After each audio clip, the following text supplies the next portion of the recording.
I want to talk about the investing in a fragile global economy. And I think one of the things that I've been noticing more lately is none of the economies are working the way you might have thought they would have worked this year for a variety of reasons. So I want to just touch on why it's so fragile, what's our take on what's going on and where to put capital to work today. But a couple months ago, about end of March, the managing director of the IMF came out and she said, at a time of higher debt levels, the rapid transition from a prolonged period of low interest rates to much higher rates necessary to fight inflation inevitably generates stresses and vulnerabilities, as we've seen in the banking sector recently. And I think you're seeing it across the global economy, different areas of stresses and vulnerabilities. So let's jump into it. I want to look at it from a secular and cyclical perspective. Secular, we have slowing growth. We have a reset to higher levels of inflation and interest rates. But we're doing it at a time where we have rising debt and deficits for governments.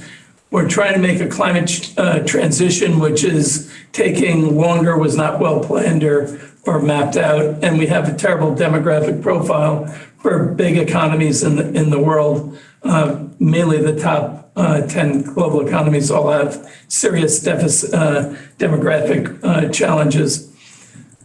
What you've seen in recent times is this weak growth is really weighing on sentiment, and we're down to pretty anemic growth projections for the advanced economies and not exactly stellar ones for the developed and emerging economies.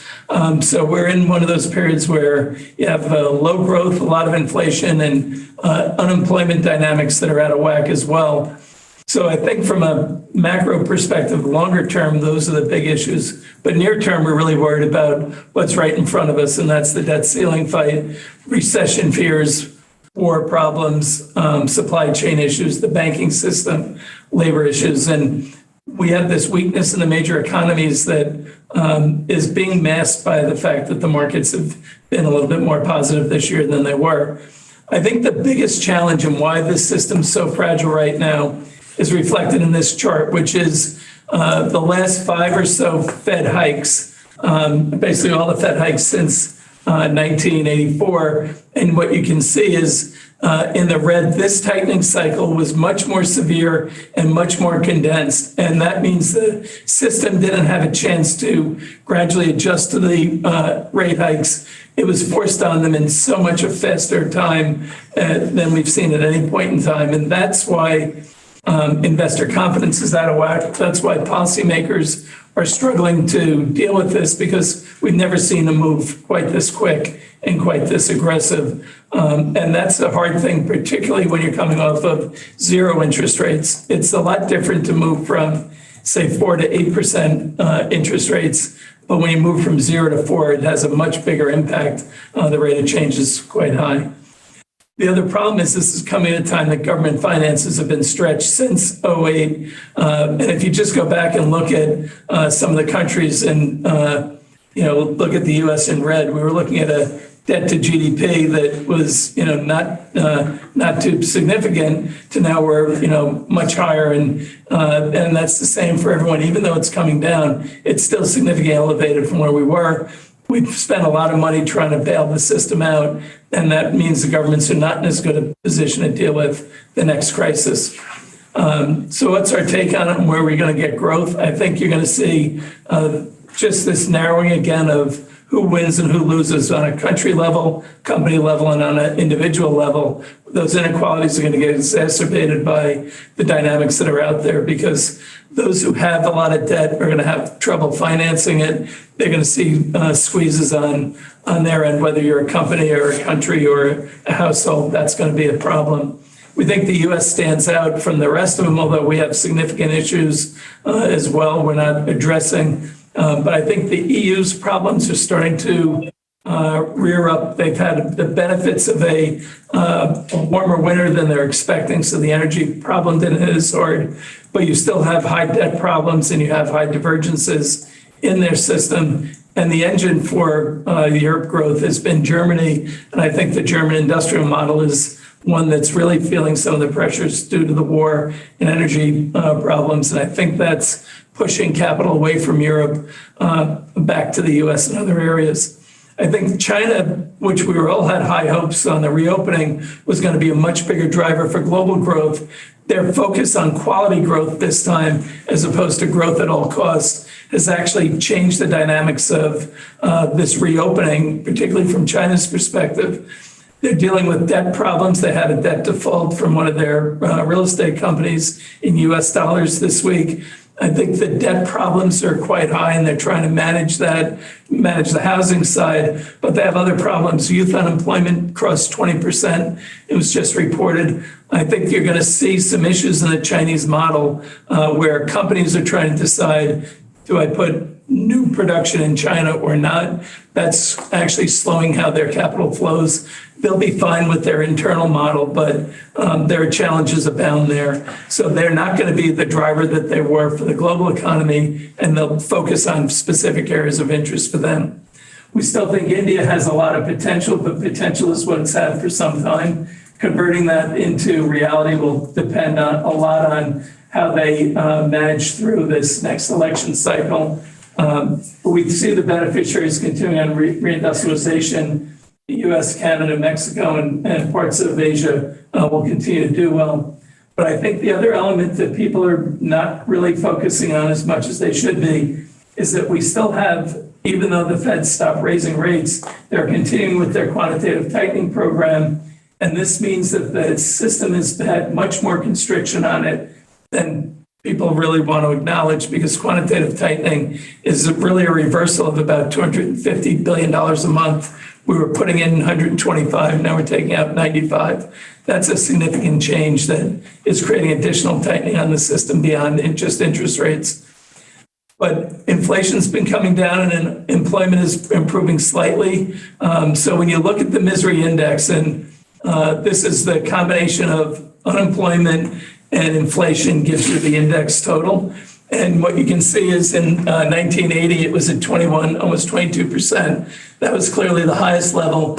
Back in 2020, we got it to 15.3%. And then you can see it's pretty steadily come down to now we're almost half of that level. So in 3 years, we've had a pretty significant easing of some of the inflationary pressures, although it doesn't always feel like it when you're going to the supermarket.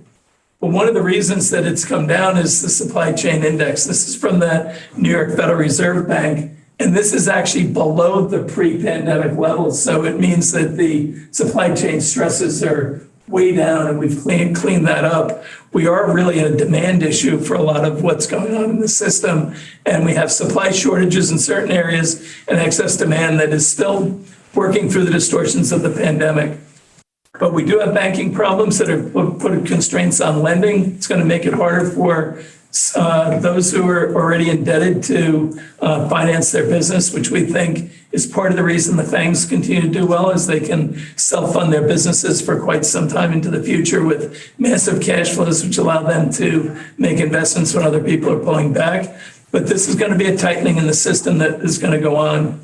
But I think one of the real issues that's a big challenge is how we have these growing divergences in policy, where you're now starting to see some rate cuts from the emerging economies that went into the situation earlier. And you can see in the light blue is rate cuts, dark blue is rate rises. And you can see the tightening that's gone on over the last 18 months is still starting to work through into the system, creating that slowdown. And as that slowdown occurs, you're starting to see some of the emerging market economies start to lower rates to deal with their reversal. So it just speaks to how different the economy is in different areas. And this global economy continues to be a series of individual economies that running at very different speeds.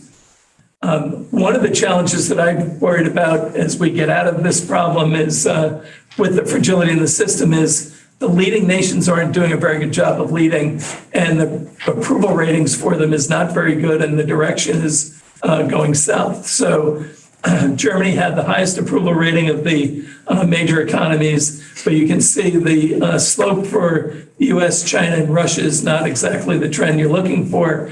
And with the tensions, we need to come up with a better way to lead, or you're going to have these, what could be a spiraling of fear that creates further challenges and makes it hard to get out of the problem. That's internal Gallup inside Russia, what the Russians are saying. It's a global survey of participants. Because I can't see the Russians saying 21%. No, this is a global perspective of nations as they lead. So I want to switch gears to where do you make money in this environment. And this is a chart Bill put up last week, so I may need Bill to answer some of the questions on it, but it's basically looking at returns 10 years out. What do you expect the return opportunity would be? And that red line represents 7%, which is the target that most institutional investors would have as a minimum target for their funding and liability needs. So what you can see here is a pretty small universe of opportunities to make money out over the next 10 years with private credit, private equity, and then traditional equities being the opportunity set there. And I think the issue that we really need to look at in a 5% interest rate environment as you look out going forward is not only the return parameters, but the liquidity issues that go with that for the lockups for the excess returns you're looking at. But I think this is really an interesting just summary of where you can get at least a reasonable rate of return expected over the next 10 years. But you're not going to get there. And a lot of the things that we've seen a lot of capital flow to and flow away from right now. And I think the pullback that we've had this year with the Fed, combined with the Fed saying we're getting to what they think is a peak inflation rate for the near term, I think gives you a good baseline to move back into the markets. And I think where you would invest in this market is invest where there's necessary spending, whether it's in the US with the Infrastructure Act, the Inflation Reduction Act, the CHIPS Act, or the National Defense Authorization Act. It's telling you that money is going to be spent in certain areas, regardless of whether the consumer pulls back or other issues that are on people's minds. This is invest in necessary spending in this environment. In the EU, they're telling you where there's necessary spending. They're cut off traditional forms of energy at a very rapid rate. So money has to flow to the clean energy area as you're seeing it. And then in China, it's very much a mirror image of the US where they're investing for national security. They're investing for food and energy security. And it's about a race to tech supremacy. But they're doing it by focusing more on their domestic economy now, not as much being the lender to the world and the driver for the global economy. And I think that change is one that we have to make adjustments to. I think you can make money in each of these areas, but then the opportunity set is very narrow and you really have to go where the governments are telling you to invest because the consumers aren't going to be there. And when we look at necessary spending in the US and our portfolios reflect this, when you can buy the top 5 steel companies in the US for a combined market cap of about 75 billion, or the top 5 E&P companies with a market cap of under 400, or the top 5 defense companies at just over $500 billion. There's not enough, there's too much demand in these areas and too much need to invest in these businesses. At the same time, their CapEx spending is coming down, which tightens the supply and increases the supply and demand dynamics and gives them more pricing power. So I think you're going to have a tale of two markets where the big get bigger and then very specific areas of opportunity are going to be the beneficiaries. So I'll stop there and open it up for comments or criticisms or whatever anyone wants to throw out. So any comments? Steve, just a quick question. The supply chain chart, what is it in dollars or what is the index in? It's in they factor in the delays of stuff moving in global dollars. So they look at the port delays and the global shipment and how fast it's moving. So is it a rate of change of dollars flowing, goods flowing? It's the fast, yeah, it's an increase in the flow of goods means it's got a lower supply chain drain. So it's the opposite of what you would think. When it's negative, it's positive. When it's higher, it's government reporting. So. You know, on the European move to clean energy, you remember Schiff's company, Prologem? Did you see multi-billion announcement by Macron for the development of Prologem's steady state or solid state battery plant in France? A lot of European support. Oh, Yeah. Adam, you had your hand up. good old Schiff Chemical. Yes, Stephen, the private credit sector, how much of that is impacting what the commercial banks are leaving behind? I mean, are they absorbing what the banks are not lending? And if yes, what percent? Yes, I don't know, but Bill, you have a private credit bias, so you want to share your views? Sure. Yeah, no, Adam, you're exactly right. You know, as the larger banks and the regional banks continue to pull back, you know, on lending, that vacuum is being absolutely absorbed by private credit firms, both at the very large end as well as the smaller end. It's really kind of going across the board. So it's an interesting dynamic. I don't have specific numbers, but you know, I think that from reading about various deals that both sizes have been taking on, it has been primarily because of the company's inability to find traditional financing, almost period, that they've been able to step in. You know, I know particularly in our space, it's a regulatory arbitrage, and I know that, you know, other niche private credits are just, you know, they're just filling in. It's either regulatory arbitrage or more broadly, it's supply and demand imbalance.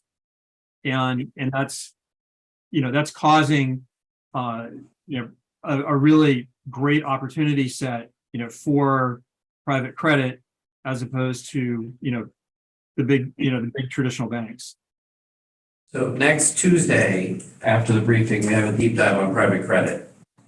We're talking, will be two family offices that invest in private credit and a few fund managers. And Todd Rupert had a lower middle market private credit fund in San Francisco. They had a lot of great data about the private credit markets. I mean, it's shooting like this, right? It's a very steep escalation, and it's going to keep going. Thank you, Bill. Any other comments, questions?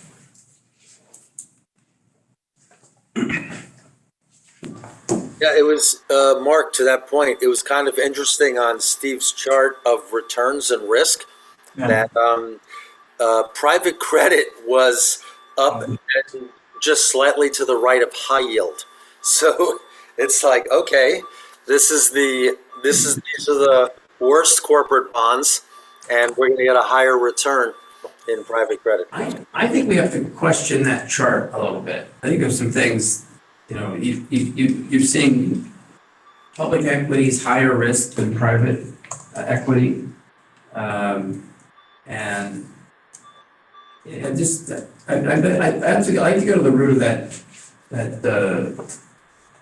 that chart. I think Bill, can you send at least me that underlying report? Can you put it up again? This Or is share it? right. So the I'll put it back up. there we go. Right. So the expected returns that are there on the chart it's a 4 company average, if you will. And you know, I try to get sort of more traditional firms. Invesco is in there. JP Morgan is in there. The interesting thing about the individual data points from each firm is that they actually weren't that far apart. And so as far as their views, it's the consensus among those four is that it's pretty tight. And yeah, you can kind of look at, some of the dislocations. I would point out also that, the difference, the spread between US equities at 7 and private equities at just a little bit north of 9 is only, quote, only 200 basis points. Traditionally, usually the illiquidity premium on private equity is more often quoted at 400 basis points. So, that. But the same risk expectation. Tiny bit less even. Yeah, I don't know. And I'll sort of defer to Joe, but I think we could have a very long discussion about what the real volatility is of private equity, because it's it's a valuation based asset, sort of like real estate. So, there's a lot more to it than just that. And to be honest with you, I think that the right way to think about, the risk of private equity is actually more, absolute, downside risk than anything else, as opposed to volatility of the asset class. And probably, maybe even more importantly, would be looking at, what's the range of potential outcome on your MOIC at the end of the day. That's probably the real risk that investors should be looking at. Again, I'll defer to Joe on some of that, but yeah, but again, this is 10-year roots. If you look at Rob Arnott or at Research Affiliates, or if you look at Jeremy Grantham that I've put up there a couple of times, you'll see some very different views. So the range of opinion is pretty much all over the place.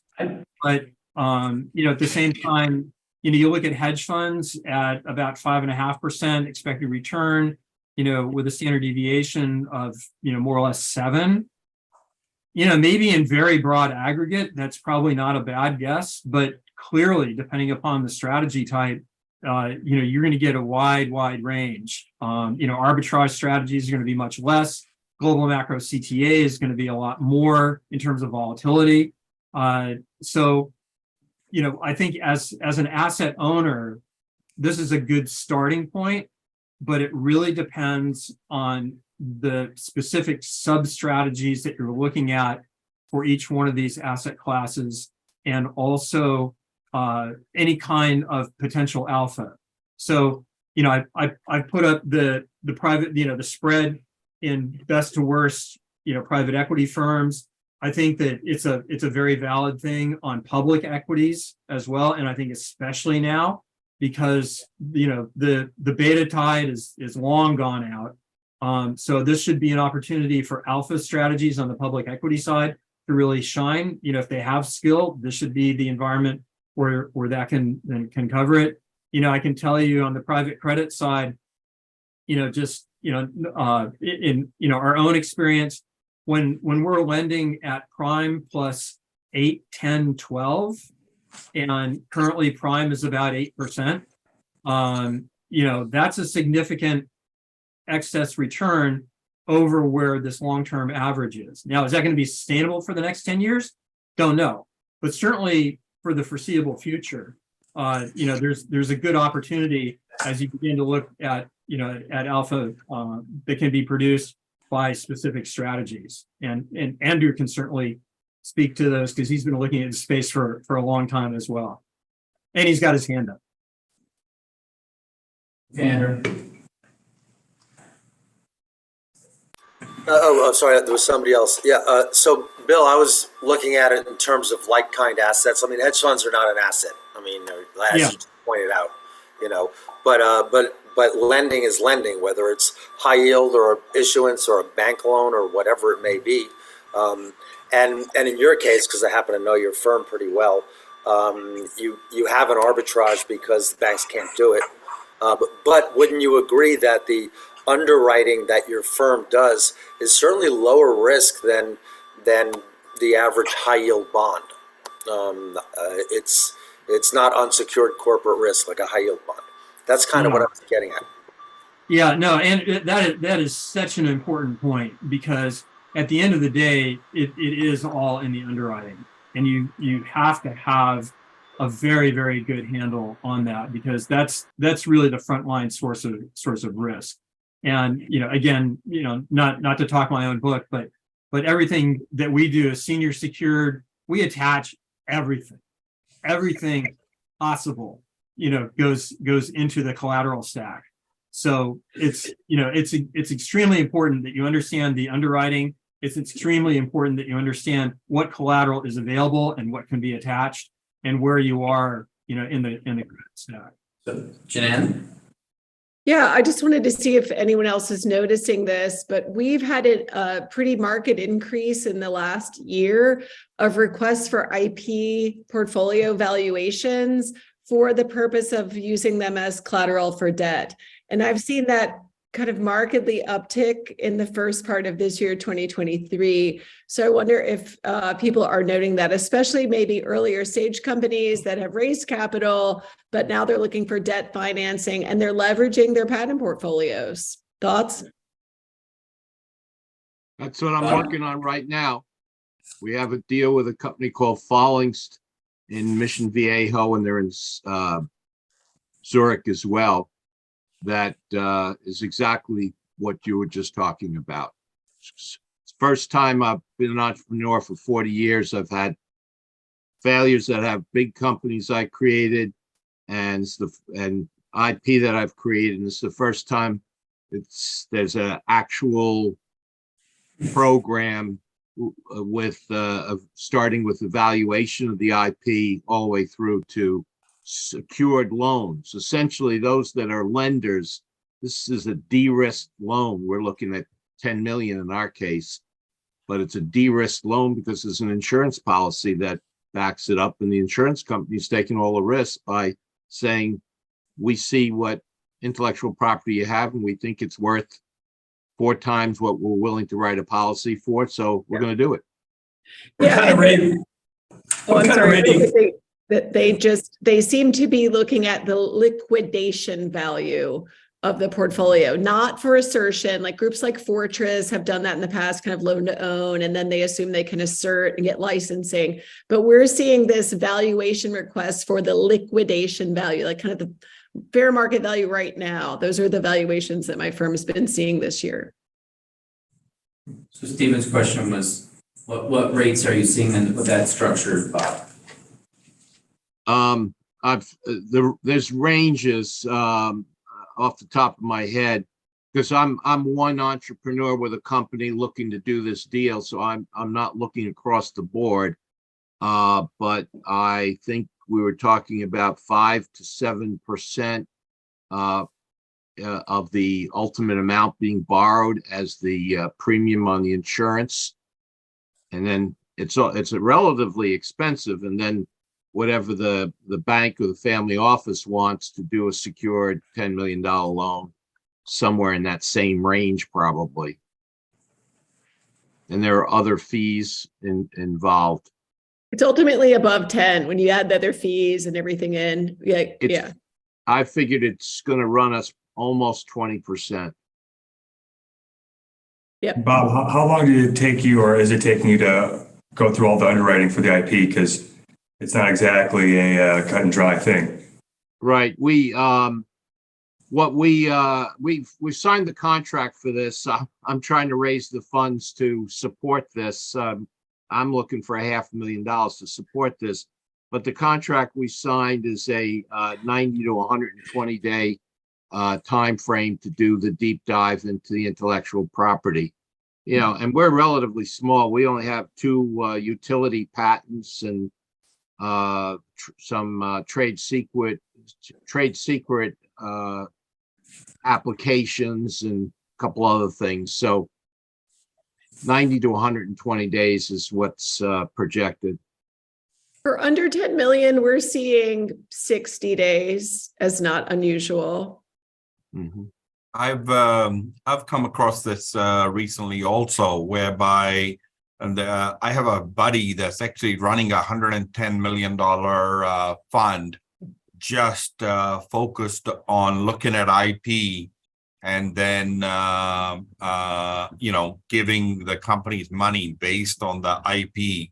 Also came across someone that actually does due diligences on IP, which seem fairly reasonable, whereby they'll take look at the IP and find out how defensible it is down the road, and kind of give you like a 25 or a 30-page report on the IPs that are available for that company. So that's kind of an interesting category. Yeah, we've done this for 24 years. Happy to answer questions if anyone wants to know about IP diligence. Yeah. Nan, I appreciate the opportunity to talk with you offline. In my experience was we were doing these valuations for cross-border tax purposes. I would fundamentally be looking at the underlying cash flows. In this liquidation value, I don't know if anybody, who has the ability to analyze that well. Most appraisal shops don't do that. They have to probably rely on you or somebody. It's becoming, as far as I can see, it's becoming more of a thing whereby they're actually able to do this pretty well. And they're also putting insurance policies around it. Sounds like, yeah. Who are the insurance carriers underwriting these? Aon's one. Yeah. What would be the loan to value on something like that? The loan to well, because you've got it, if you're talking about the bank's loan to value, you've got insurance policy. If it's a $10 million loan, you have an insurance policy for $10 million, which totally backs them up and de-risks the loan. The insurance company, from what I understand at this point, is using about 4-to-1 for, they'll write an insurance policy for $1 for every $4 of intellectual property, based on independent report and their own underwriting analysis. Yeah, we usually see at least 5, Okay. but I just another data point there. And usually there is a valuation, and then there's like an affirmation or a confirmation valuation by the insurance and possibly even the lender. Thank you. I guess the point was, Bill had to jump off, but been doing specialty finance for over 10 years. And some of it was for pension funds, and you couldn't get into the complexities of litigation finance. But all I'm trying to say is every one of them across the board had some sort of security, or you guys are having a conversation about insurance or loan to values, and you're comparing it to high yield debt, which is completely unsecured. And it's essentially the first lost money in the debt stack. And I just used to tell the pensions, well, it's twice high yield at half the risk is what your book is, because it got more complicated. But my point with the chart was that the chart doesn't recognize that at all. And the only thing we didn't do is real estate lending, but that's no more risky than anything else that's unsecured. So anyway, I guess next week will be a whole conversation on it. Yes, exactly. I'm trying to interpret your chart, but maybe I'll do that offline. Okay. Other than private credit, which we'll hit on in spades next week, any other comments, questions on what Stephen presented or otherwise? Stephen, I had one comment. Just listening to you, which was a really good presentation. You kind of started by saying how much stress the system is under. And actually, it's remarkable that the system hasn't blown up. So, it actually could be articulated the other way, which is the global economy is resilient. The fact that things have adjusted so quickly is very favorable. And the other thing that I was going to say is, we all think about getting back to 2% interest rates, or inflation rates, right? But with all that government debt, you're not going to get there probably. You're going to end up having to have an equilibrium inflation rate that's higher to inflate our way out of this government debt. And the last thing they want to do is declare that.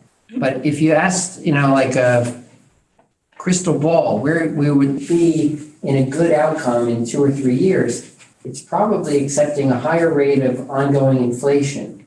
The key thing is to get the expectations down to that level of 3+, or some amount that's going to allow us to, without having wars and other catastrophes, get out of this bubble of all this government debt. But anyway, that's just what came to mind listening to you. Well, what you're reflecting is the economy is stronger than people thought it would be, in part because the expectations got really negative on what the energy problem was going to be over the winter. So part of it is we got lucky as an economy, but there is underneath it the amount of stimulus that was put into the system in the last 15 years is so massive that even the last 3 years, it was 50% of the global economy was thrown at what is basically a 3% growth problem.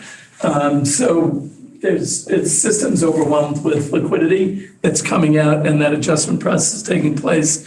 I think there's more adjustment to go, because I think people, when they realize that if you're putting money to work with a 5% inflation interest rate as opposed to 0, the math is very different. Your time expectations change. So I think that adjustment process is still going on in the markets, both public and private. But I do think the economy is pretty resilient. I just think the growth is going to be very different. And I think the debt problem is going to get worse before it gets better. And that's really the negative overhang on it. I would also say that what the Fed and the central banks did when Credit Suisse was having their problems and First Republic and Silicon Valley were having theirs, by stepping out on deposits and then setting up the swap lines, saved the system. And Powell gets criticized a lot, and some of it's well-deserved, but in times of crisis, he's done a really good job. And I think that's why the economy is better than people think, as much as we want to complain about them. So I think you're right, though. I think there are elements that even the government spending right now, the 3 acts that we talked about, that's trillions of dollars being backed by probably another $1 trillion of public, of private capital going into the same areas. That's a lot of money being thrown into some of these issues. So you can see where to make money if you narrow your focus to where the government's going to be put instead. So I think there's puts and takes where China's slowing growth isn't necessarily bad. It's actually probably somewhat deflationary on the system, because when they were doing their buildup, they were sucking so much of the supplies internally, it was pushing commodity prices up.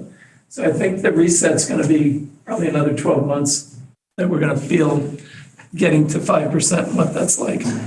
So it is an interesting environment, though, that probably isn't as bad as everyone feels. The debt ceiling thing is, it's pretty embarrassing when you look at our politicians and how they, not only how they behave, but what they say about the debt ceiling fight is, it shows a complete lack of understanding of how the economy actually works. But they'll solve it with, each side giving something and we'll get it raised, but it'll be at the last minute. They can't help themselves. Other comments, questions? Andrew? Thanks, Stephen.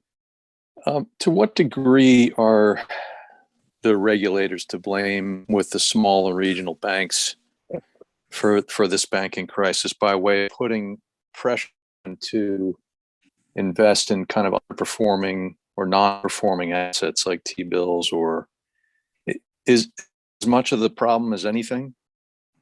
The regulators have gotten it wrong on multiple occasions, but Congress gets it wrong regularly too, because they're the ones setting they changed the Dodd-Frank rule, and that change was not the regulators' change, that was Congress's change. And that actually created the ability for these banks to push greater risk onto their system. And then it became a Fed issue. And the San Francisco Fed acted, but not acted severely enough. So there's plenty of blame to go around on this one. The Wall Street's to blame. We always get our share of it, but the short-termism was really the big push.